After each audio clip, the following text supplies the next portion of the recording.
dentro da realidade e não no devaneio.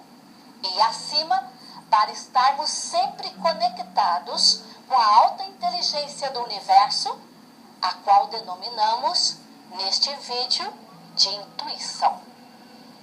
A intuição é o contrário do que muitos pensam. Muitos pensam que administrar por intuição é uma coisa aleatória. São para as pessoas irresponsáveis. Exatamente o contrário. Todos os grandes humanistas, todos os grandes cientistas souberam usar muitíssimo bem a sua intuição.